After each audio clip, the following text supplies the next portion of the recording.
বিসমিল্লাহির রহমানির রহিম।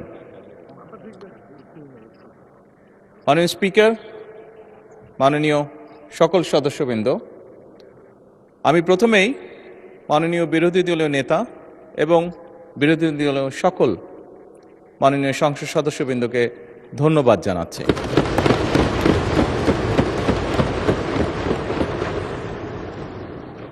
আজকে যে বিষয়টি নিয়ে আমরা এতক্ষণ এখানে আলোচনা করলাম, অবশ্যই যেই বিষয়টি একটি গুরুত্বপূর্ণ বিষয় সকলের জন্য, যে বিষয়টি বিরোধী দলীয় নেতা উপস্থাপন করেছেন এখানে। মাননীয় স্পিকার, আজকে এই মুহূর্তে আমরা যেই সংসদে দাঁড়িয়ে আছি, এই সংসদটি বহু শহীদের রক্তের উপরে প্রতিষ্ঠিত। এই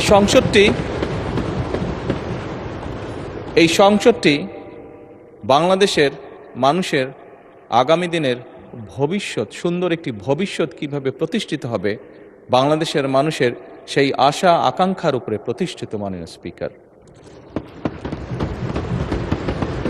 এবং সেজন্যই মাননীয় স্পিকার, আজকে এই সংসদে আমরা যে বিষয়টি নিয়ে মাত্র আলোচনা প্রায় শেষ প্রান্তে এসে দাঁড়িয়েছি, সেই বিষয়টি নিয়ে হয়তোবা আমাদের মধ্যে মতপার্থক্য রয়েছে, তবে নিঃসন্দেহে কেউই আমরা অস্বীকার করছি না বিষয়টি একটি অত্যন্ত গুরুত্বপূর্ণ বিষয়। এবং এই বিষয়টি শুধু, মাননীয় স্পিকার, শুধু বাংলাদেশের জন্য নয়, এই মুহূর্তে আমরা যদি বিশ্ব রাজনীতি, বিশ্ব পরিস্থিতি, বিশ্ব বাস্তবতা বিবেচনা করি, সমগ্র বিশ্বের জন্য এটি একটি অত্যন্ত গুরুত্বপূর্ণ বিষয়। যেভাবেই আমরা বলি না কেন, যেই পরিস্থিতির ভিতর দিয়ে আমরা যাচ্ছি, সমগ্র বিশ্ব, বাংলাদেশ সহ প্রত্যেকটি মানুষ, প্রত্যেকটি দেশ, প্রত্যেকটি জাতির জন্য এটি একটি গুরুত্বপূর্ণ বিষয়। সবচেয়ে ভালো যেই বিষয়টি আজকের আলোচনার, সেটি হচ্ছে, আমি মনে করি একজন রাজনৈতিক কর্মী হিসাবে আমি মনে করি যে আজকের এই সংসদের প্রত্যেকটি সংসদ সদস্য, আজকে এই সংসদে প্রত্যেকটি রাজনৈতিক দল, আমরা মনে হয় একটি জায়গায় উপনীত হয়েছি যে আমাদের আর যা কিছু ব্যাপারে মতপার্থক্য থাকুক না কেন, দেশ এবং দেশের মানুষের স্বার্থ রক্ষার ব্যাপারে আমাদের কোনো মতপার্থক্য থাকবে না।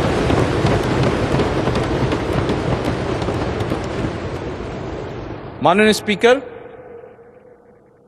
সকল সময় আমার দলের পক্ষ থেকে আমি বলতে পারি, দেশ এবং দেশের মানুষের কোনো বিষয় যদি আমাদের সামনে কেউ উপস্থাপন করেন, যদি আমাদের কাছে দেশ এবং দেশের মানুষের স্বার্থের ব্যাপারে কেউ কোনো প্রস্তাবনা দেন, আলোচনা করতে চান, পরামর্শ দেন, সুপারিশ দেন, বাংলাদেশ জাতীয়তাবাদী দল সকল সময় প্রস্তুত সেই বিষয়ে আলোচনা করার।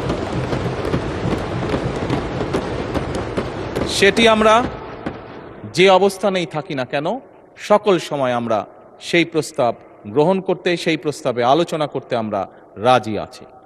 বিরোধী দলীয় নেতা একটি প্রস্তাব দিয়েছেন যে আমরা বিরোধী দল, সরকারি দল সকলে মিলে কেন আমরা আলোচনা করতে পারি না।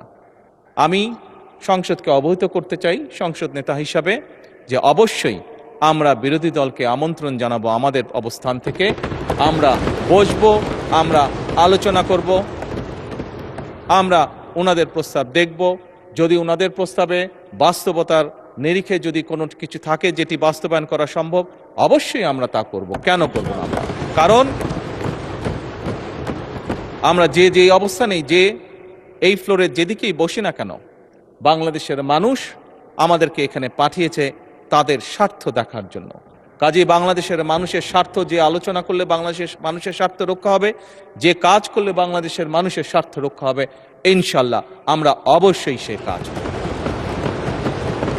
পরিশেষে মাননীয় স্পিকার, আমি আবারও বিরোধী দলীয় নেতা এবং বিরোধী দলীয় সকল সদস্যকে আজকের এই আলোচনায় উপস্থাপন করার জন্য আন্তরিকভাবে ধন্যবাদ জানাতে চাই। এই বলেই মাননীয় স্পিকার, আমি আমার বক্তব্য শেষ করছি। ধন্যবাদ।